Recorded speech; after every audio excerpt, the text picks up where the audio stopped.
नमस्कार दोस्तों, मेरा नाम है दीपक सिंह। आप देख रहे हैं प्राइम इंडिया। दोस्तों, आजकल मैं वृंदावन में हूँ और अनेक प्रकार के देश विदेश के साधु संत और भक्तों से आपको मिला रहा हूँ। आज हमारे साथ इसी कड़ी में एक और विदेशी भक्त है जो कि नेपाल से ताल्लुकात रखती है और अभी ये कृष्ण भक्त बन चुकी है भारत में। तो इनसे बात करते हैं। राधे राधे। राधे राधे जी। कैसे हैं आप? बढ़िया।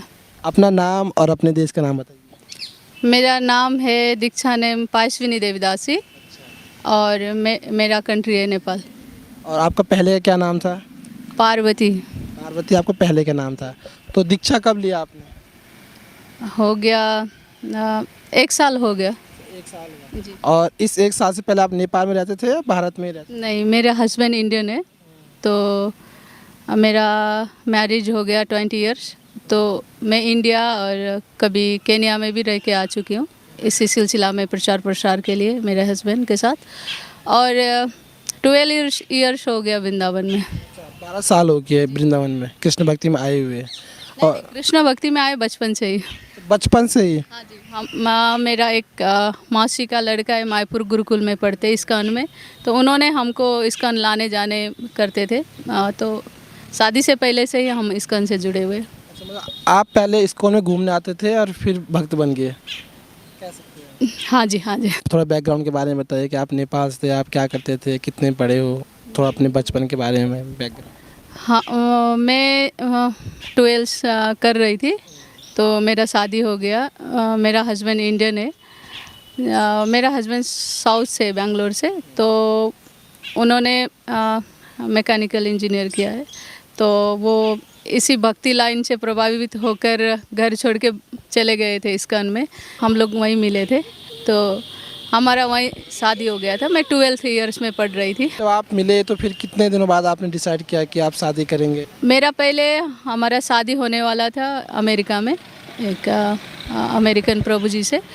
फिर मुझे इंडियन लोग मतलब कल्चर संस्कृति अच्छा लगते हैं, तो मेरे हस्बैंड से 7-8 महीने के बाद हम लोग इस्कॉन में आते जाते रहते थे। और प्रभु जी, मेरा हस्बैंड क्लास देते थे, तो मेरा भैया लोग नेपाली में ट्रांसलेट करते थे। इसी सिलसिला में हम लोग मिले थे, तो 7-8 महीने के बाद उनसे शादी हो गई। आपकी पहले शादी किसी अमेरिकन से हो रही थी? नहीं, मतलब होने वाली थी। तो बातचीत चल रही थी। फिर मेरे हस्बैंड के साथ शादी हो गया इंडियन से। आपने कहा कि आपके भाई जो है वो ट्रांसलेट करते थे नेपाली में, तो आपको पहले हिंदी नहीं आती थी? नहीं, नेपाल में क्या होते हैं, मेरा हस्बैंड इंग्लिश में लेक्चर देते थे भगवद गीता का, तो मेरा भाई लोग नेपाली में ट्रांसलेट करते थे। तो वहीं मिले थे हम लोग। तो 20 इयर्स हो गया शादी का। मेरी एक बच्ची भी है 16 साल की। आपके पति जी साउथ से है, तो हिंदी वगैरह तो अच्छी होगी? नहीं है? हिंदी इन्होंने इस्कॉन में आके सीखे। पहले नहीं सीखी। जी। तो फिर आप दोनों बीच में कम्युनिकेट कैसे होता था शुरू में? थोड़ा मैं इंग्लिश भी समझती हूँ और इंग्लिश भी जानती हूँ, तो हिंदी भी बोलते थे। मतलब इस्कॉन आने के बाद मेरा हस्बैंड ने हिंदी सीख लिया था। और अभी आप नेपाल वगैरह जाते हो या भारत में रहते हो? जाते हैं, नेपाल में भी जाते रहते हैं। मेरे मायका नेपाल है और इंडियन मेरा ससुराल है। क्या बोलते हैं, ससुराल। इंडियन अब आपका नेपाल, आपका मायका हो। जी जी। तो आपके जो परिवार में है कोई और भी कृष्ण भक्त है या कोई और भी भारत में रहता है? सब? जी, मेरी छोटी बहन जो है, उनका हस्बैंड भी इंडियन है। वो न्यू वृंदावन में रहती है अमेरिका में। वो इस्कॉन की पुजारी है। वो भी इस्कॉन की पूजा? अच्छा, एक बहन नेपाल से भारत, वो भी कृष्ण कृष्ण की भक्त है, और एक नेपाल से अमेरिका, वो भी कृष्ण। जी जी जी। और ये माला जपते, आप ये जपते हैं नेपाल में? हाँ, ज़रूर ज़रूर। हरिनाम तो हमारा आत्मा का भोजन है। जैसे शरीर को तो हम अच्छा बना लेते हैं, थोड़ा श्रृंगार करके सुंदरता बढ़ा लेते हैं, लेकिन जब तक आत्मा का भोजन आप नहीं देंगे तो आत्मा संतुष्टि नहीं मिलेगा। इसी तरह हम जप करते हैं आत्मा के संतुष्टि के लिए। और हमारा संस्कृति है, कल्चर है, ना कि हम लोग मतलब कल्चर से ही हम लोग आए हैं, हमसे कल्चर नहीं आए हैं। इसीलिए हमको कल्चर समझना, रखना, हमारा कल्चर में रहना बहुत ज़रूरी है। माला जपने की हमें थोड़ा सा पहले तो इसको बताइएगा, आपको जपते कैसे है, इसके थोड़ा फ़ायदे बताइए हमें, क्या क्या फ़ायदे होते हैं। ये तुलसी की माला है? जी जी। तुलसी की माला क्यों जपते? कुछ लोग रुद्राक्ष की भी जपते हैं। तुलसी के माला जो दीक्षा लेते हैं, उसके बाद तुलसी का नियम से जप करना पड़ते हैं। 16 माला कंटिन्यू जप करते। 16 माला एक दिन में? जी, दीक्षा लेने के बाद 16 माला जप करते हैं। जैसे मेरा गुरु महाराज अमेरिकन है, मेरा गुरु महाराज का नाम गिरिराज महाराज है, तो उन्होंने मुझे ये माला जो है अमेरिका से यहाँ भेजा था। ये माला आपको अमेरिका से गिफ्ट में आई? जी, जी। तो पहले माला में हम लोग बोलते हैं जय श्री कृष्ण चैतन्य प्रभु नित्यानंद श्री अद्वैत गदाधर श्रीवासादि गौर भक्त वृंद। फिर स्टार्ट करते हरे कृष्ण कृष्ण कृष्ण हरे हरे, हरे राम राम राम हरे हरे।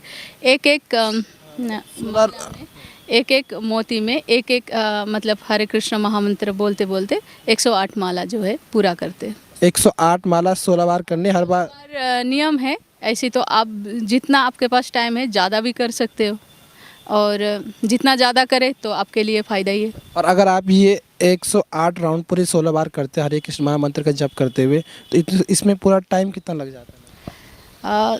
लगते हैं 3 घंटा 3 घंटा। तो आप डेली करते आराम से। जी, जी, जी। सुबह मंगल आरती के टाइम में एक डेढ़ घंटा टाइम निकाल के करते, और दिन में थोड़ा टाइम निकाल के कर लेते, शाम तक पूरा हो जाएगा। इससे ज़्यादा भी लोग करते, 64 माला करने वाले भी है लोग, सिर्फ 700 को माला लेने वाले भी है। बहुत महान भक्त लोग हैं। और ये माला जपने आपने कौन सी उम्र में शुरू की थी, अगर आपको याद है? 14-15 साल की उम्र में। जी। अगर तब तो आप काफ़ी छोटी रही होंगी, अगर आपको याद है तो माला जपने से पहले की जो ज़िंदगी थी और माला जपने के बाद वाली जो ज़िंदगी है, उसमें मतलब कुछ मेजर चेंजेस आपने पाई अपनी पर्सनालिटी के अंदर या अपने माइंड के अंदर? पहले हम लोग थोड़ा माला जप करने से पहले भौतिक संसार का चीज़ों में बहुत अट्रैक्टिव होते थे। जैसे फिल्म देखना बहुत अच्छा लगते थे, मतलब रियल मानते थे, है ना। मतलब दुनियादारी बहुत भौतिक संसार के चीज़ों में देखना करना वो अच्छा लगते थे। जब माला जपते हैं, भगवान को समझ लेते हैं, तो बहुत ही डिफरेंट फ़र्क तो पड़ते ही है, क्योंकि मतलब ये मतलब टेम्पररी है, और हम समझ लेते हैं कि ये सारी दुनिया में कितना राजा आए महाराजा आए, वो सब नासवान है। थोड़ी देर के लिए आपको लगेगा कि ये अच्छा है, वाव, ऐसी फील होते हैं कि मतलब आनंद है इसमें, लेकिन सडनली आनंद मिलते हैं, लेकिन थोड़ी देर के बाद आपको थोड़े सैड हो जाते हैं। तो ऐसे ये भगवान के नाम में क्या है, निरंतर आनंद है आपको, हमेशा आपको आनंद ही आनंद मिलते हैं। तो ये डिफरेंट है भौतिक संसार में और आध्यात्मिक जीवन में। माला जप करते हो या मंदिर जाते हो, भगवद गीता पढ़ते हो, तो आपको सब समझ आते हैं कि मतलब रियल लाइफ क्या है, हम कहाँ से आए हैं, क्या करना है और कहाँ जाना है। जी, हमारा लाइफ क्या है, हम कितने दिन के लिए है, हम जो सारी दुनिया में सब चमक धमक सब देख रहे, ये मतलब एक दिन नासवान है। ये सब समझ जाते हैं कि माला करते हुए आनंद मिलते हैं, आपका डिप्रेशन चला जाते हैं। और हरि नाम, भगवद गीता में हर क्वेश्चन का आंसर है आपको। अभी आपने भगवद गीता की बात की है, तो आपने पढ़ी है भगवद गीता? हाँ जी, किस भाषा में? हम लोग नेपाली में पढ़ते थे। नेपाली में पढ़े आपने, तो क्या सीखा आपने भगवद गीता से? अगर कहा जाए कि सबसे बड़ी क्या सीख ली आपने? यही है कि मतलब जीवन को कैसे चलाना है, जीवन क्या है, जीवन का उद्देश्य क्या है। हमने मानव जीवन लिया है, तो इसका उद्देश्य क्या है, मतलब किस उद्देश्य से हम संसार में आए हैं, और किस तरीक़ा से लोगों को प्रेम करना है, किस तरीक़ा से दया दिखाना है, किस तरह से सेवा करना है, ये सब भगवद गीता से ही हमने सीखा। मतलब अगर आपको एक आइडियल लाइफ जीनी है, उसका रास्ता आपको पता नहीं है, तो भगवद गीता की तरफ चले जाओ। जी, जी, जी, जी, ज़रूर। आजकल लोग सुसाइड कर रहे हैं, है ना, बहुत सारा लोग सुसाइड कर रहे हैं। बहुत भौतिक संसार के तो बहुत हाई एजुकेटेड है, लेकिन अपना लाइफ के मूल्य के बारे में नहीं समझते। ये शरीर हमको भगवान ने दिया है, ये हम नाश नहीं कर सकते हैं, क्योंकि ये भगवान ही हमको शरीर को नाश कर सकते हैं, क्योंकि ये हमारा अधिकार नहीं है कि हम शरीर को नाश करें। ये नहीं समझ रहे, और डॉक्टर, इंजीनियर, पायलट बनने के बाद भी लोग सुसाइड क्यों कर रहे हैं, क्योंकि समझ नहीं रहे अपने आप को। अभी आप आध्यात्मिक लाइफ में हो, कृष्ण भक्ति में हो, कभी कभी ये मन नहीं करता यार कि जो मटेरियल लाइफ होती है, भौतिक संसार जिसमें होते हैं, अच्छा घूमना, गाड़ियों में घूमना, ज़्यादा पैसा कमाने की तरफ भागना, या वो लाइफ सही है? कभी कभी ये नहीं तो नहीं लगता आपको कि यार इस लाइफ में आके रिग्रेट हो, कुछ ऐसा हो कि आप खुश है, या कभी कभी लगता है कि हाँ वो लाइफ ज़्यादा सही थी, वो वाली चुननी चाहिए? नहीं, आप देख सकते हैं कितना भी पैसा वाल हो, और बड़े बड़े गाड़ी में लोग घूमते हैं। ऐसे नहीं कि हमारा भक्त लोग नहीं घूमते, हमारा इस्कॉन के भक्त लोग भी घूमते हैं बड़े बड़े गाड़ी में, लेकिन वो भौतिक संसार का लोग का उद्देश्य और हमारा इस्कॉन के लोग जो कार्य कर रहे हैं बहुत डिफरेंट है। हमारा इस्कॉन के लोग बड़े बड़े गाड़ी में लेकर घूमते हैं, उन लोग भगवान के प्रचार के लिए घूमते हैं। अच्छा कपड़ा लगाते हैं वो भी भगवान की खुशी के लिए, श्रृंगार करते हैं वो भी भगवान के लिए, हर चीज़ को मतलब भगवान से जोड़ देते हैं। तो वो भौतिक संसार और आध्यात्मिक संसार में ये डिफरेंट है कि हम लोग जो भी करते हैं, बड़े गाड़ी में भी घूमते हैं प्रचार के लिए, भगवान के लिए, अच्छे कपड़े भी लगाते हैं भगवान के लिए, श्रृंगार भी करते हैं, प्रचार भी करते हैं तो भगवान के लिए, तो हर चीज़ भगवान के लिए होते हैं। भौतिक संसार के लोग क्या होते हैं, वो भौतिक संसार के लोग अपने पेट के लिए या अपने आप को दिखाने के लिए वो देखते हैं, बहुत डिफरेंट है। आप लोग भगवान के लिए समर्पित हैं। जी जी जी।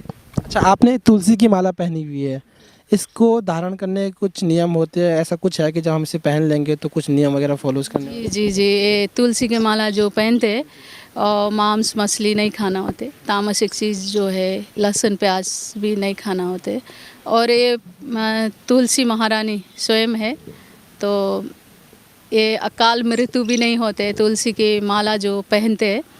तो तुलसी की माला पहनने का यही चीज़ है कि नियम है कि मांस मछली वगैरह से दूर। तो अब तो आप नहीं खाते होंगे मांस? नहीं नहीं, पहले खाते थे जब आप पहले बचपन से ही वेजिटेरियन हूँ मैं। बचपन से? जी जी। परिवार में कोई नहीं खाते थे? परिवार में बाकी लोग खाते थे, अभी उन लोग भी कृष्ण भक्त बनने के बाद और नहीं खाते।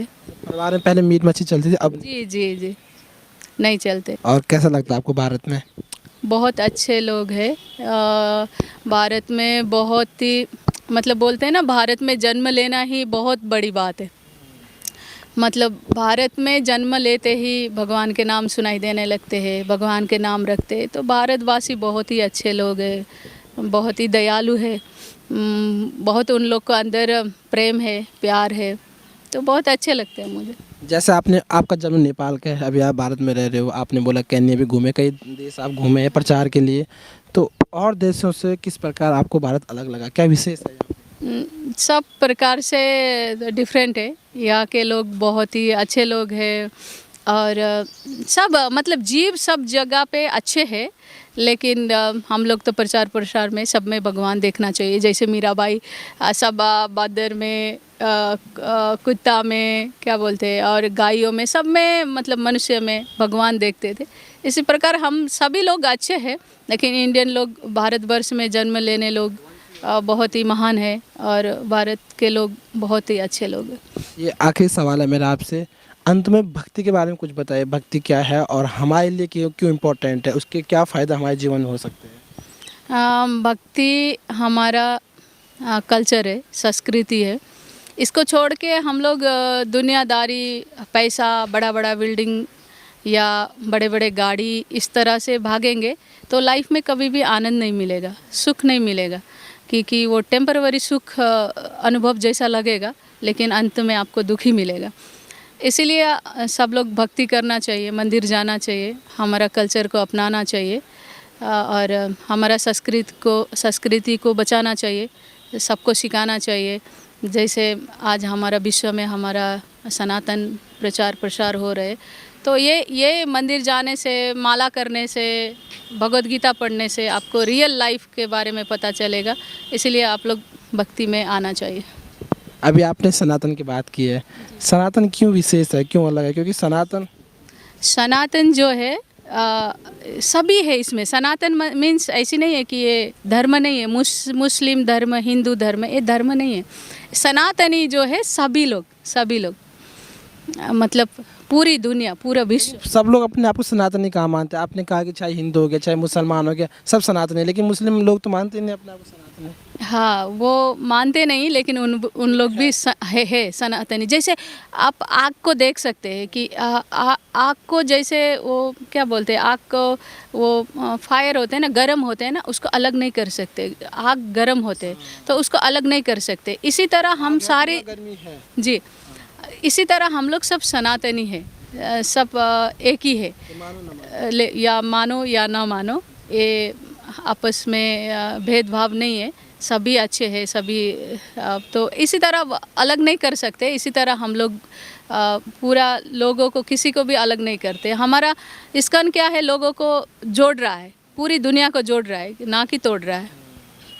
बहुत बहुत धन्यवाद आपका। और अब आखिरी में ना हरे कृष्ण महामंत्र करते हैं, फिर इसको ख़त्म करते हैं ना। हरे कृष्ण कृष्ण कृष्ण हरे हरे, हरे राम राम राम हरे हरे। बहुत बहुत धन्यवाद आपका। जय श्री कृष्ण प्रभु। बहुत बहुत धन्यवाद आप सभी का दोस्तों। और आपकी ये नेपाल से लेके भारत की यात्रा इनकी कैसी लगी हमें कमेंट में जरूर बताना। बहुत बहुत धन्यवाद। राधे राधे। राधे राधे।